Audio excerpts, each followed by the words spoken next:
자, 1과목 2장 화면 설계 부분입니다. 자, 여기서 사실 제일 중요한 거는 사용자 인터페이스에 대해서만 아시면은 다른 내용은 조금 몰라도 시험 문제에 잘 출제가 되지 않기 때문에 우리 아까 전에 배웠던 요구사항 확인 부분이 한 40% 정도 출제가 되고 얘는 한 10% 이렇게밖에 출제가 안 돼요. 자, 그래서 앞에다가 좀 더 힘을 실어주시고 얘는 좀 가볍게 봐주시면 될 것 같습니다. 페이지도 27페이지까지밖에 없잖아요. 아까 전에 한 70 몇 페이지였는데. 자, 그래서 사용자 인터페이스에 대해 보게 되면 자, 사용자 인터페이스 우리 UI라고 이야기를 하거든요.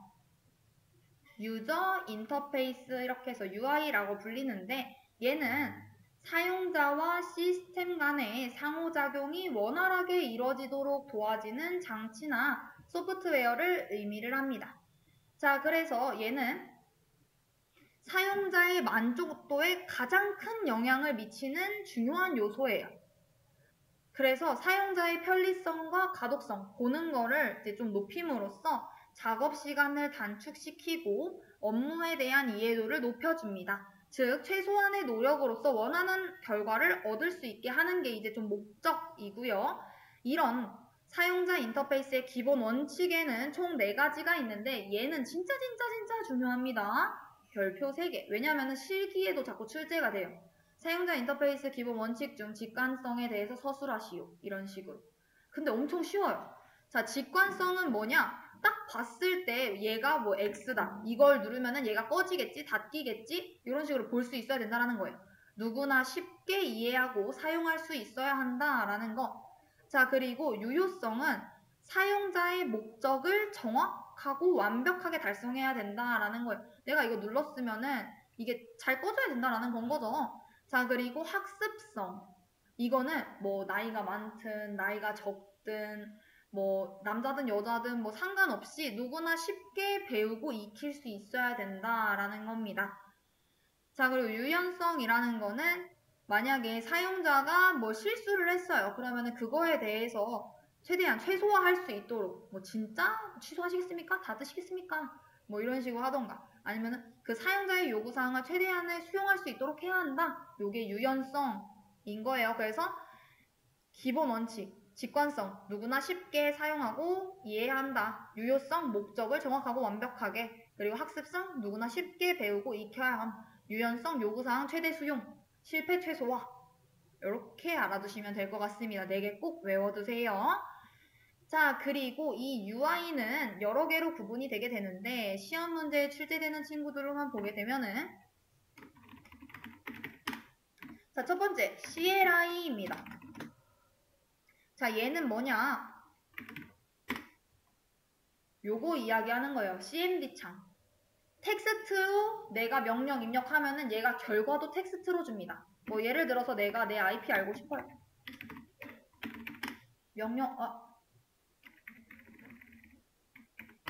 명령어를 치면은 얘가 결과도 뭘로 보내줘요? 텍스트로서 보내주는 건 거죠.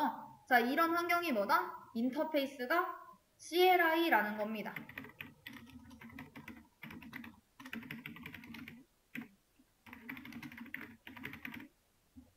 자, 그리고 우리가 이제 잘 사용하는 게 뭐냐?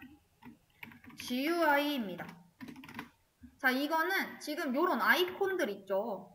뭐 내가 만약에 요거 뭐 비주얼 스튜디오 코드를 실행하려고 한다 이러면은 마우스로 얘 더블 클릭해가지고 실행하고 이러잖아요. 그래픽 환경. 우리가 지금 사용하고 있는 거. 얘네들을 이야기하는 게 GUI인 겁니다.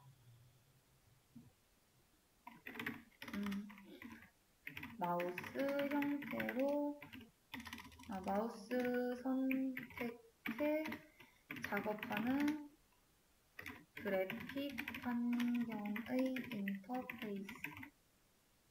요 앞에 G가 그래픽에서 따가지고 온 거예요. 그래픽 유저 인터페이스. 얘는 커맨드 라인 인터페이스. 그리고 하나만, 2개만 더 볼까요, 그러면은? NUI. NUI는 뭐냐라고 하면은 사용자의 말이나 행동으로 기기를 조작하는 인터페이스. 얘는 이제 뭘로 해당이 되느냐? 스마트폰. 우리 뭐 손으로 이렇게 찌릿찌릿 넘기고 막 이러잖아요. 그 말로도 막 하고, 그쵸? 그게 이제 NUI. 그리고 요즘 이제 또 나온 친구가 VUI. 보이스 유저 인터페이스라고 해서 우리 빅스비 부르고 뭐 시리 부르고 이러잖아요.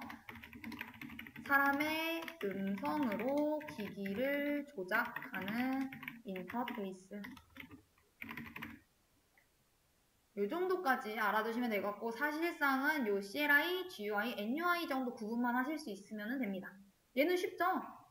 CLI, 텍스트, GUI, 그래픽, 아이콘, NUI, 그냥 우리 스마트폰 같은 것들, 말, 행동 이런 것들만 하는 거. 아니면 뭐 영화 같은 데 보면은 막 이렇게 휙 이렇게 넘기면서 이렇게 하잖아요. 그런 것들.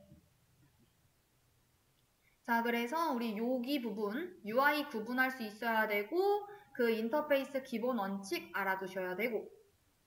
자, 그래서 문제 한번 살펴보도록 하겠습니다. UI 설계 원칙 중에서 누구나 쉽게 이해하고 사용할 수 있어야 한다라는 원칙. 뭐예요?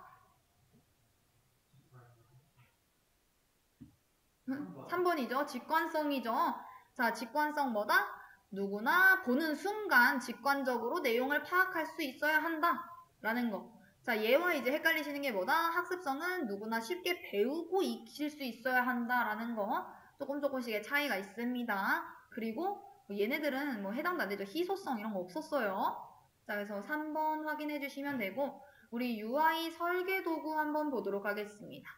UI 설계 도구는 사용자의 요구사항에 맞게 UI의 화면 구조나 화면 배치 등을 설계를 할 때 사용하는 도구입니다.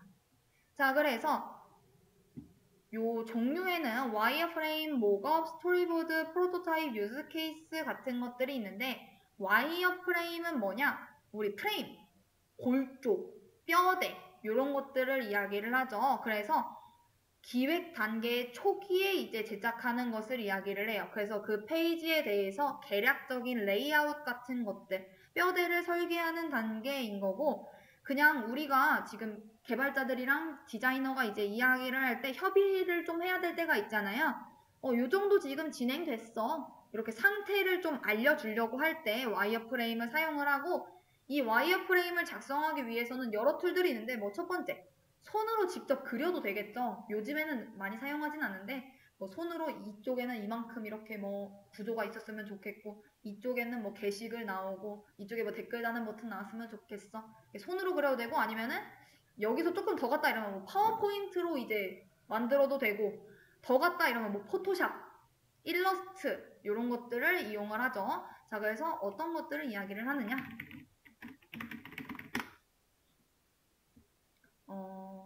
이런 것들을 이야기를 해요. 여기서 뭐 이렇게 넘어가고, 여기서 뭐 이거 클릭하면은 뭐 로그인하는 버튼 나오게 될 거고, 여기서 그러니까 딱 그림으로만 이렇게 표시를 해주는 거. 이해되실까요? 뭐 이거 버튼 누른다라고 해가지고 진짜 로그인 기능 구현되는 거 아닙니다. 그냥 딱 실행 상태 뭐 공유하려고 쓰는 거. 자, 그리고 목업이라고 하는 거는 이제 디자인, 뭐 사용 방법, 설명 이런 것들을 이제 추가를 해가지고 와이어프레임보다는 조금 더 실제 화면과 유사하게 만든 정적인 형태의 모형입니다. 그래서 얘도 역시 시각적으로만 구성이 되어 있어서 그 버튼을 클릭한다라고 해도 뭐 기능이 구현되거나 이러지는 않습니다.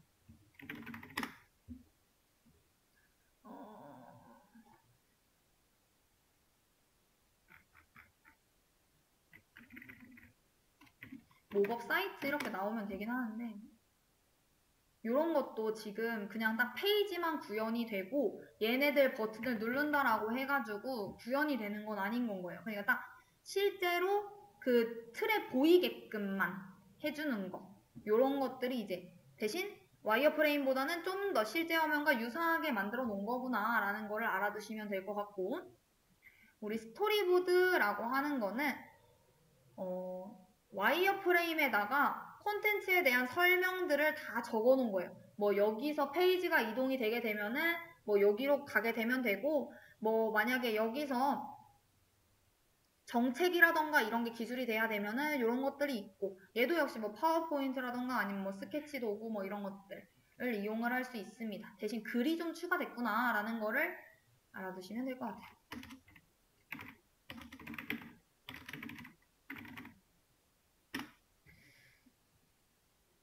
그림으로만 따지면은 얘는 좀 옳지는 않은데, 이런 식으로 이게 만약 뭐 메인 페이지다 이러면은 그 메인 페이지에 대한 액션들 다 작성을 해놓고, 그 다음으로 넘어가게 되면은 요거 작성해놓고, 요렇게 이제 페이지 간의 이동 흐름이 추가가 된 친구가 이제 스토리보드다라는 거고,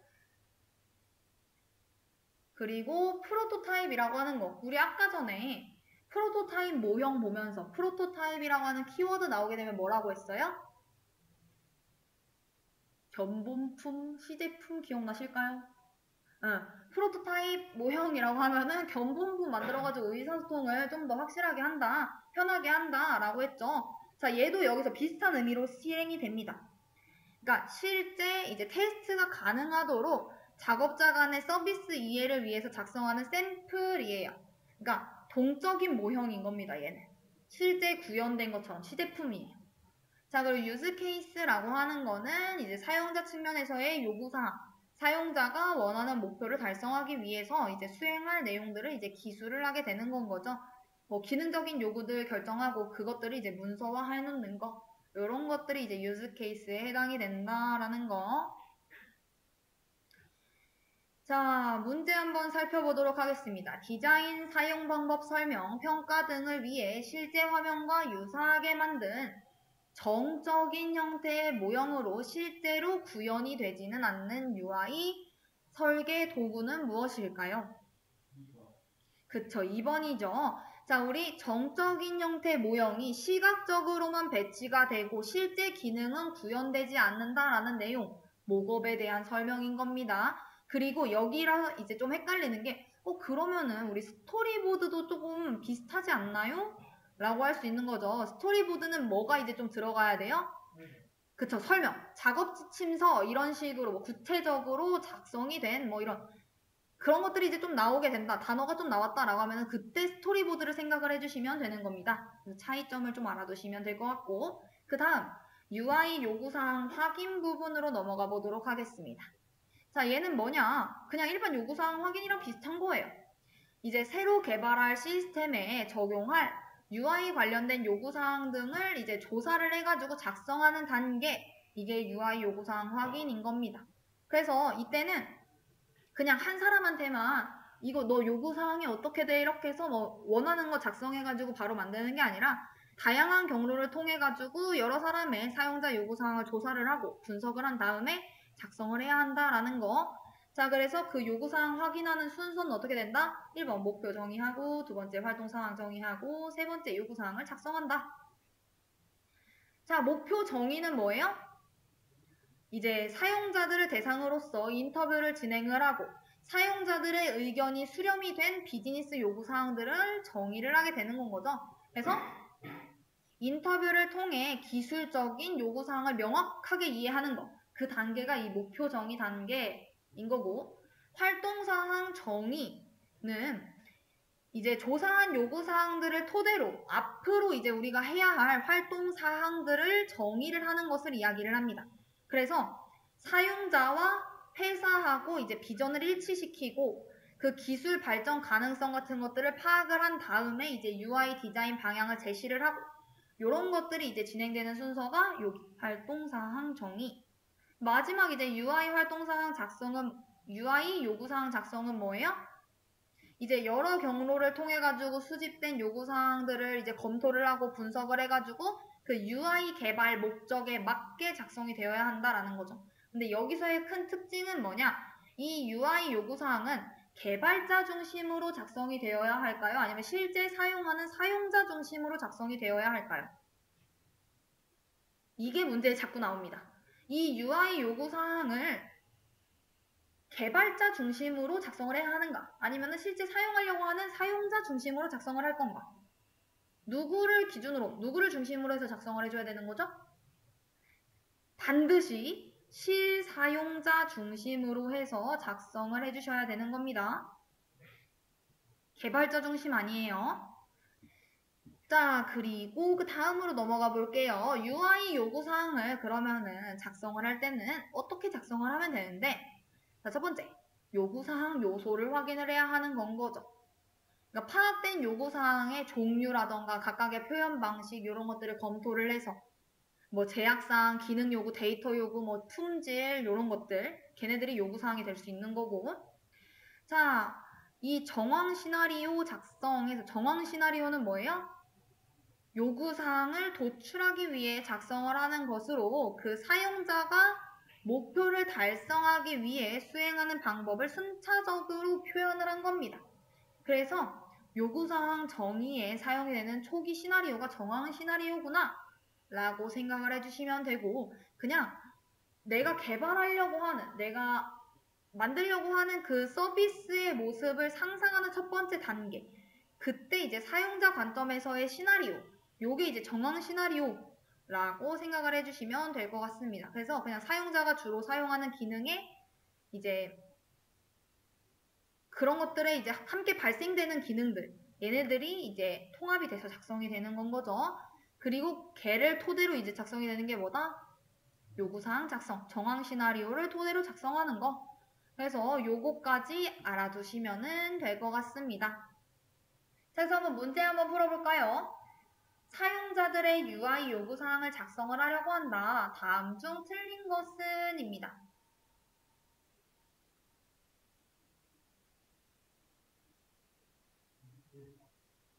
자, 그쵸. 정답 몇 번이에요? 1번이죠. 자, 보게 되면은 요구사항은 사용자 인터뷰를 통해서만 수집해야 한다. 자, 요구사항은 인터뷰 외에도 뭐 설문조사라던가 다른 경로들을 통해 가지고 좀 수집을 해주셔야 됩니다. 꼭 인터뷰만 진행해야 된다는 건 아니에요. 그래서 요 만 때문에 틀렸다라는 거. 자, 그리고 요구사항 작성 관점은 반드시 실사용자 중심이어야 한다라는 거 분명 설명드렸죠. 개발자 중심 아니고 실사용자 중심이다. 자, 3번은 여러 사람의 인터뷰를 통해 다양한 의견을 수렴하여 작성하는 것이 매우 중요하다. 한 사람에 대한 의견을 통해서 하는 게 아니라 여러 사람 인터뷰 필요하다. 설명드렸죠. 자, 그리고 정황 시나리오를 작성한 후에 그것을 토대로 요구사항을 작성한다라는 거, 순서가 그렇다라는 것도 확인해 드렸었습니다. 자, 그래서 문제의 정답 1번. 자, 그리고 우리 다음 넘어가 보도록 하겠습니다. 품질 요구사항입니다. 자, 소프트웨어의 품질은 소프트웨어의 기능, 성능, 만족도 등 소프트웨어에 대한 요구사항이 얼마나 충족하는가를 나타내는 소프트웨어 특성의 총체입니다. 자, 소프트웨어 품질은 사용자의 요구사항을 얼마만큼 만족을 시켰느냐에 따라서 확립이 됩니다. 그래서 우리가 나중에 테스트 관련된 거에 대해서 공부를 하겠지만 오류 부재의 궤변이라고 하는 것도 있어요. 분명 우리가 개발을 하고 테스트를 했을 때 시스템상에서 오류가 발생하지는 않았어요. 근데 이 사용자, 나한테 요구사항을 줬던 사람이 이거 좀 내가 원했던 거랑 좀 안 맞는데 좀 불만족스러워 이렇게 하면은 걔는 품질이 낮다라고 말을 하는 거예요. 오류가 없더라도. 그래서 오류 부재의 궤변이라고도 이야기를 하는데 어쨌든 이 품질 요구사항은 뭐다? 그 요구사항이 얼마만큼 충족했는가를 나타내는 거다라는 거. 자, 그래서 이 품질 요구사항을 뜻하는 것 여러 개의 기호들이 있습니다. 자, ISO IC 9126이라고 하는 건요. 소프트웨어의 품질 특성과 평가를 위한 표준 지침이고요. 자, 얘를 개정을 해서 9126을 개정해서 만든 친구가 이제 이 친구입니다. ISO IC 25010. 자, 얘는 소프트웨어 제품에 대한 국제 표준입니다. 자, 그리고 이 9126하고 비슷하지만 한 가지 절차가 포함이 더 되어 있어요. 자, 테스트 절차를 포함해서 규정한 친구. 이게 뭐냐? 12119입니다. 자, 그리고 마지막 14598이라고 하는 거는 소프트웨어 품질 측정과 평가에 필요한 이제 절차를 규정한 이제 표준으로서, 그러니까 개발자로서 수행해야 할 제품 활동 평가, 그리고 구매자로서 수행해야 할 제품 평가, 뭐 평가자로서 수행해야 할 제품 활동 평가, 이런 것들이 좀 나누어진다라는 겁니다. 자, 그래서 요것들까지 알아두시면 좋을 것 같습니다. 그 중에서도 사실상 시험 문제에 출제가 많이 된 거는 요 9126입니다. 9126이라고 하는 거 꼭 알아두시기를 바라겠습니다. 자, 문제 한번 살펴보겠습니다. 자, 패키지 소프트웨어의 일반적인 제품 품질 요구사항 및 테스트를 위한 국제 표준. 자, 테스트를 위한 국제 표준. 얘가 키워드입니다. 테스트를 위한 국제 표준. 이거 뭐죠? 그쵸. 여기 테스트 절차를 표현을 해가지고 규정을 했다. 우리 1219입니다. 자, 그래서 문제의 정답 3번 체크해 주시면 되겠습니다. 자, 그리고 아까 전에 뭐가 제일 중요하다라고 했어요? 9126이 가장 중요하다라고 했었죠. 근데 9126은 그 자체에 대해서 질문을 한다라기보다는 그 세부적인 것들에 대해서 질문을 많이 합니다. 그러니까 품질 특성에 대해서 질문을 한다라는 거예요. 그래서 그 안에 어떤 것들이 있느냐? 기능성, 신뢰성, 사용성, 효율성, 유지보수성, 이식성 이런 것들이 있고 자, 우리 기능성 보게 되면은 얘는 뭐냐? 요구사항을 정확하게 만족하는 기능을 제공을 하는가에 대한 여부를 나타내는 겁니다. 자, 그래서 그거에 대한 기능성의 하위 특성에는 적합성, 그리고 정확성, 상호 운용성, 보안성, 호환성 등이 있고요. 우리 신뢰성이라고 하는 거는 그 소프트웨어가 요구된 기능을 정확하고 일관되게 오류 없이 수행하는가 그 정도를 나타내는 겁니다. 자, 그래서 걔에 대한 하위 특성은 성숙성, 결함 허용성, 회복성 등이 있고요. 그래서 키워드라고 던진다면은 여기 기능 제공 얘가 키워드 얘는 오류 없이 수행하는가 얘가 키워드 그리고 여기서는 사용성에서는 정확하게 이해 사용하는가 그리고 효율성에는 할당된 시간 동안 이제 한정된 자원을 얼마나 빨리 처리를 하는가 얘는 이제 자원에 대한 거가 나오고요. 자, 그리고 시간 효율성, 자원 효율성 이렇게 두 가지로 하위 특성 나누어지게 되고 유지보수성은 환경의 변화에 소프트웨어를 쉽게 개선, 확장, 수정할 수 있는가입니다. 얘는 쉽게 개선, 확장, 수정 가능한가? 여기가 키워드. 그리고 이식성은 소프트웨어를 이제 다른 환경에서도 쉽게 적용할 수 있는가입니다. 그래서 다른 환경, 쉽게 적용할 수 있는가 여기가 이제 키워드가 될 수 있습니다. 그리고 하위 특성으로는 이제 적용성, 설치성, 대체성, 공둔성 등이 있다라는 거예요. 자, 각각의 하위 특성들에 대해서 정확하게 알고 싶다라고 하면은 이제 교재를 확인을 해보시거나 검색을 해보시면은 좀 더 딥하게 아실 수 있습니다. 우리가 대신 공부할 거는 뭐다? 시험에는 그렇게 딥하게까지는 안 나와서 그냥 뭐 걔에 대한 하위 특성은 무엇인가? 뭐 아니면은 뭐 이거를 나타내는 말은 요 정도만 출제가 돼서 이렇게만 가지고 와봤습니다. 자, 그래서 시험 문제 한번 풀어볼까요? 기출문제. ISO IC 9116의 소프트웨어 품질 특성 우리 공부했죠? 뭐뭐뭐 있었어요? 기능성, 신뢰성, 사용성, 효율성, 유지보수성, 이식성. 자, 그 중에서 기능성의 하위 특성으로 옳지 않은 것은 입니다. 자, 우리 어떤 것들이 있었죠? 하위 특성? 그쵸, 적절성, 적합성. 똑같은 말입니다. 얘네 두 개는. 자, 그리고 정확성. 그리고 상호 운용성. 그리고 보안성, 준수성. 이렇게 총 5가지 하위 특성이 있었습니다. 자, 여기 지금 보게 되면은 우리 학습성 있나요? 없죠. 자, 그렇기 때문에 문제 정답 1번이고 적합성 있고요. 자, 그리고 정확성 있고 보안성도 있습니다. 그래서 얘네들은 옳고 얘네들이 잘못됐기 때문에 1번이 정답입니다. 자, 그리고 그 다음 한번 살펴보도록 하겠습니다. UI 프로토타입 제작 및 검토입니다.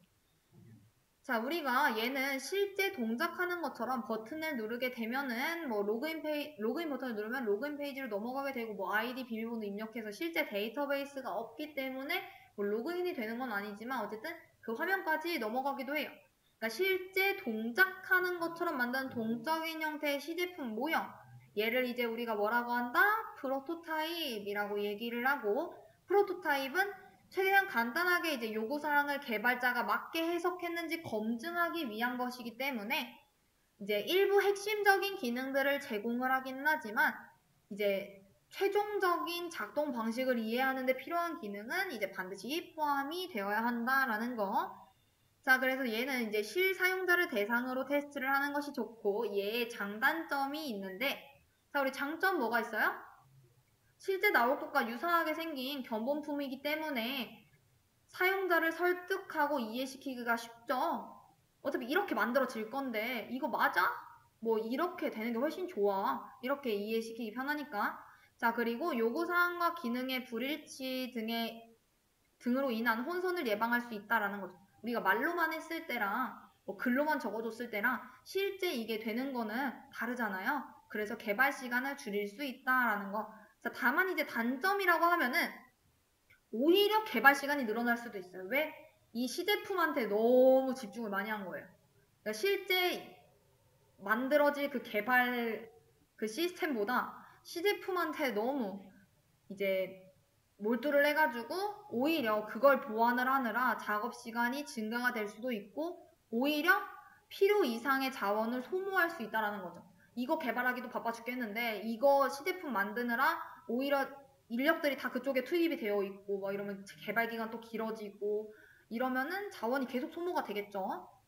자, 그래서 요거 작업 시간 증가가 오히려 일어날 수 있고 오히려 이제 비용이 많이 든다라는 거. 그리고 이제 부분적으로만 이제 시제품을 만들다 보면은 중요한 작업이 오히려 생략이 될 수도 있다라는 특징이 있습니다. 단점으로 들어가겠죠. 자, 다음은 무엇에 대한 설명인가입니다. 자, 사용자의 요구사항을 기반으로 실제 동작하는 것처럼 만든 동적인 형태의 모형. 자, 그쵸. 프로토타입이에요. 동적인 형태의 모형, 시제품, 견본품 이런 키워드 나오게 되면. 자, 그리고 그 다음 UI 설계서 한번 살펴보도록 하겠습니다. 얘는 정말 별로 안 중요해서 가볍게 넘어가 볼게요. 자, UI 설계서라고 하는 거는 그 사용자의 요구사항을 바탕으로서 UI 설계를 구체화하기 위해 작성하는 문서를 이야기를 합니다. 자, 그래서 이제 상세적인 설계 전에 대표적인 화면들을 이제 설계를 하는 거고 이걸 또 왜 만드냐라고 하면 당연히 뭐 기획하는 사람, 개발하는 사람, 디자이너 이런 사람들 간의 원활한 의사소통을 위해서 작성을 하는 건 거죠. 자, 작성 순서는 요 순서대로 이제 진행이 됩니다. 자, 첫 번째 UI 설계서 표지 작성해 줘야겠죠. 왜냐면은 다른 문서하고 혼동이 될 수 있잖아요. 이게 어떤 프로젝트다 라는 프로젝트명을 이제 포함을 시켜가지고 작성을 해야 된다라는 거고 우리 UI 설계서 계정 이력을 작성을 한다라는 거. 즉, 이 UI 설계서가 한 번에 뭐 완벽하게 작성이 되면 좋겠지만 웬만하면 이제 수정이 이루어질 수가 있거든요. 자, 그래서 그 수정이 될 때마다 어떤 부분을 내가 어떻게 수정을 했고 이런 것들을 이제 정리를 해놓겠다라는 거. 자, 그래서 여기서의 이제 특징이라고 한다면은 첫 번째 처음 작성된 초안을 버전을 몇으로 설정을 해놓느냐 1.0으로 설정을 해놓습니다. 자, 그리고 이 설계서에서 만약에 내가 뭘 좀 수정을 했어요. 기능 변경이 있었어요. 그럼 이제 어떻게 수정을 해놓는 거예요? 변경 내용을 적고 버전을 1에서 2로 바꾸는 게 아니라 1.1 이런 식으로 0.1씩 버전을 높여가는 겁니다. 자, 그리고 UI 요구사항 정의서 작성이라고 해서 얘는 사용자의 요구사항을 확인하고 정리를 해놓은 문서로서 그 UI 적용 여부를 요구사항별로 표시를 해놓은 거예요. 얘는 적용을 했고 얘는 안 했고 이런 식으로. 그리고 시스템 구조 작성이라고 하는 거는 UI 요구사항하고 프로토타입을 이제 기초를 해가지고 전체 시스템에 대한 구조를 설계를 해놓은 거고 이 사용자의 요구사항이 어떻게 시스템에 적용이 됐는지까지는 알 수는 없습니다. 자, 그리고 사이트맵 작성인 건데 사이트맵은 이제 요 시스템 구조를 바탕으로서 사이트에 표시할 콘텐츠를 한눈에 알아볼 수 있도록 메뉴별로 구분을 해가지고 설계를 한 걸 이야기를 해요. 그래서 뭐 네이버나 이런 데 보면은 뭐 메일 이런 식으로 쪼개져 있잖아요. 메일, 카페, 블로그 뭐 이런 식으로. 요게 사이트맵에 해당이 되는 겁니다. 그러니까 사이트에 표시할 콘텐츠가 한눈에 들어오는 것들, 메뉴별로 구분돼서 설계되는 거. 자, 그래서 그런 것들을 이제 작성을 해줘야 되고, 프로세스 정의서 작성이라는 거는 이제 사용자 관점에서 사용자가 요구하는 프로세스들을 이제 작업 순서라던가 이런 거에 맞춰서 정리를 한 거. 즉, 걔를 이용을 하게 되면은 UI의 전체 흐름을 파악을 할 수가 있겠죠. 자, 마지막에는 이 UI 프로세스, 프로토타입 이런 것들을 참고를 해가지고 실제 필요한 화면들을 페이지별로 설계를 한 거. 그게 이제 뭐다? 화면 설계 단계다라는 겁니다. 자, 그래서 문제 한번 풀어볼까요? UI 설계서는 초안을 작성한 후 내용을 수정할 때마다 계정 이력을 정의를 해야 합니다. 이에 대한 설명으로 틀린 것은입니다. 3번. 자, 우리가 여기 보기에서만 봐도 힌트가 있어요. 처음 작성 시에는 초안 작성으로 기입을 하고 버전을 1.0으로 설정을 한대요. 굳이 그냥 1이라고만 적어도 될걸. 1.0을 작성을 한다. 소수점을 쓸 일이 있으니까 1.0이라고 작성을 했겠죠. 자, 그런 것처럼 우리가 기존 개발 회사에서 형상관리 툴 같은 거를 이제 사용을 하신 분들은 아시겠지만 뭐 통태에 반영을 할 경우에는 0.1 그리고 이제 운영 서버에 진짜 우리들이 사용하는 곳에 반영을 할 경우에는 이게 1씩 증가를 하게 됩니다. 자, 그래서 우선은 설계서 수정, 보안 작성할 때는 몇씩 0.1씩 더해져야 한다라는 거 알아두시면 좋으실 것 같습니다. 자, 그래서 문제 정답 3번. 자, 그 다음 UI 시나리오 문서입니다. 자, UI 시나리오 문서는 사용자 인터페이스의 기능, 구도, 대표 화면, 화면 간의 인터랙션 흐름, 그리고 다양한 상황에서의 예외 처리 등을 문서로 정리를 한 것입니다. 자, 그래서 UI 시나리오 문서의 요건으로는 완전성, 일관성, 이해성, 가독성, 수정 용이성, 추적 용이성 등이 있습니다. 자, 그래서 우리 완전성이라고 하는 건 뭐예요? 얘도 한번 써볼까요?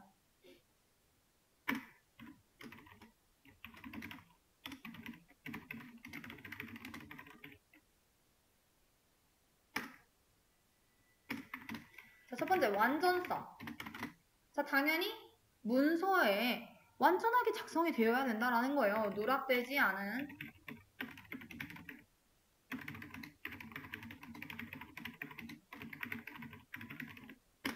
이해되실까요? 자, 그리고 일관성. 자, 문서를 작성을 할 때 일관적으로 작성이 되어야 된다는 건 거죠. 서비스의 목표라던가 뭐 사용자의 요구사항, 뭐 시스템 요구사항, 뭐 UI 스타일 이게 막 계속 변경이 되면 안 되고 모두 일관성을 유지해야 한다.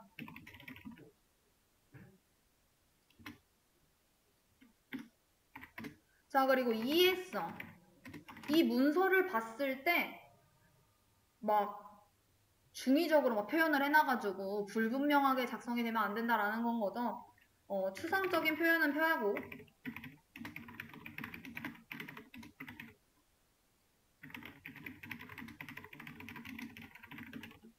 그리고 누구나 쉽게 이해할 수 있도록 설명한다.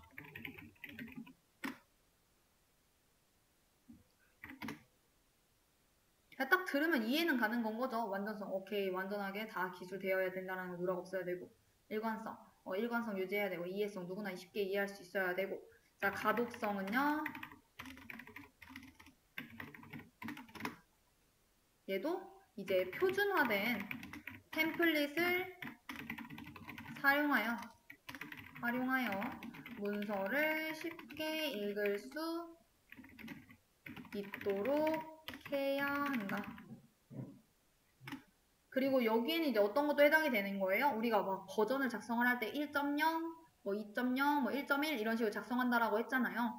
근데 이 사람이 생각하는 것과 이 사람이 생각하는 게 똑같은 버전이어야 된다라는 건 거죠. 막 한 명은 소수점을 올리고 한 명은 그냥 1, 2, 3, 4 이렇게 올리면 안 된다라는 거. 그리고 또 뭐 예를 들면은 우리가 뭐 C 언어라던가 파이썬이라던가 코딩을 하게 되면은 좀 보기 좋게 띄어쓰기도 잘 되고 들여쓰기 잘 되어 있고 막 여백이라던가 간격이라던가 이런 게 잘 작성이 되어 있는 게 있고 한 줄로 그냥 다 작성한 코드들도 있잖아요. 그러면 안 된다라는 거 읽기 쉽도록 기준을 잘 마련을 해가지고 지정을 해서 잘 작성을 할 수 있어야 된다라는 거. 그리고 수정 용이성. 그 시나리오를 수정하고 개선이 쉬워야 된다라는 겁니다.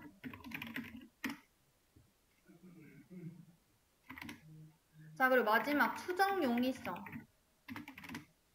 예를 들면은 이 사람이 뭐 어떤 것들을 하나 수정을 했어요. 이 부분을 수정을 했어요.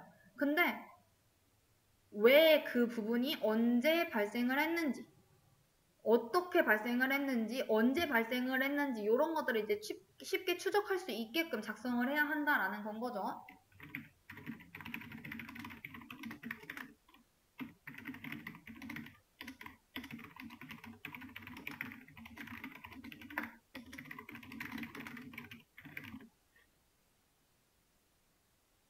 자, 그래서 우리 UI 시나리오 문서 요건 특징까지 살펴봤고요. 자, 그리고 마지막 내용 한번 살펴보겠습니다. 자, 우리 HCI, UX, 감성공학인 건데, 자, 우리 HCI는 뭐냐? 사람이 시스템을 보다 편리하고 안전하게 사용할 수 있도록 연구하고 개발하는 학문을 이야기를 합니다. 최종적으로는 이제 목표가 시스템을 사용하는 데 있어서 최적의 사용자 경험을 만드는 거예요. 그래서 어떤 제품이 좋은 제품인지, 어떻게 하면 이런 좋은 제품을 만들 수 있는지 이런 것들을 연구하는 게 HCI라고 봐주시면 될 것 같고요. 자, 우리 UX 얘는 뭐냐? User Experience 해서 사용자 경험을 이야기를 해요. 사용자가 시스템이나 서비스를 이용을 하면서 느끼고 생각하게 되는 총체적인 경험. UI하고 UX를 자꾸 헷갈려 하시는데 UX는 경험이고 UI는 사용자 인터페이스인 겁니다.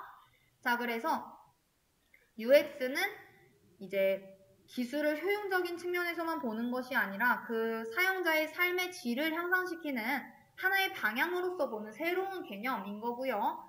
우리 UI가 만약에 어떻게 접근을 해야 할지, 어떻게 사용해야 할지, 얼마나 편리한지 편의성을 중시를 한다라고 하면은 UX는 그런 UI를 통해서 사용자가 얼마만큼의 만족을 느끼는가, 어떤 감정을 느끼는가 이런 것들을 이제 중시한다라는 거. 자, 그래서 이런 UX의 특징으로는 어떤 것들이 있다? 주관성, 정황성, 총체성 등이 있습니다. 얘도 좀 정리를 해보면은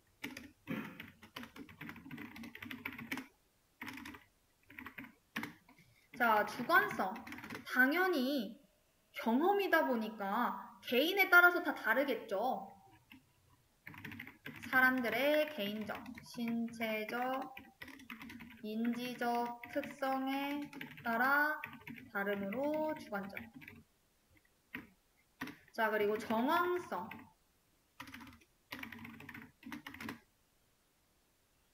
사람마다 이제 주변 환경이라던가 상황에 따라 가지고 좀 달라질 수 있잖아요. 그것처럼 경험이 일어나는 상황 또는 주변 환경에 영향을 받는다. 그 마지막 총체성은 이제 결국 이 UX라고 하는 거는 심리적, 감성적인, 개인이 느끼는 총체적인 결과인 거다.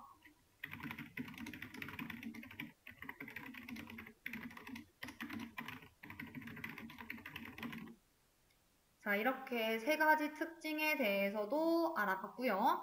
자, 이제 맨 마지막 우리 감성공학에 대해서 보게 되면은 감성공학은 뭐래요? 제품이나 작업 환경을 사용자의 감성에 알맞도록 설계 및 제작하는 기술인 거예요. 그러니까 감성을 과학적으로 측정을 하기 위해서는 이제 뭐 생체 계측 기술이라던가 감각 계측 기술, 뭐 센서, 인공지능, 뭐 생체 제어 이런 기술들이 요구가 될 건데 이런 것들을 이용을 해가지고 뭐 의학이라던가 공학이라던가 이런 분야에다가 이제 사용을 하겠다. 종합과학이다라는 거. 그래서 이거를 사용하는 목적은 뭐다? 이 감성과학의 목적은, 감성공학의 목적은 인간의 삶을 편리하고 안전하며 쾌적하게 만드는 게 목적인 겁니다. 자, 그래서 우리 마지막 문제 한번 풀어볼까요? 2장에. 자, 다음 설명에 알맞은 답을 고르시오입니다. 자, 봤더니 사람과 컴퓨터 시스템 간에 이제 상호작용을 연구를 해서 사람이 컴퓨터를 편리하게 사용할 수 있도록 한다라는 거.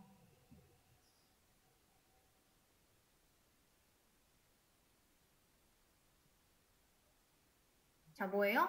자, 우리 UX라고 하는 거는 뭐였죠? 제품을 사용하고 느낀 경험.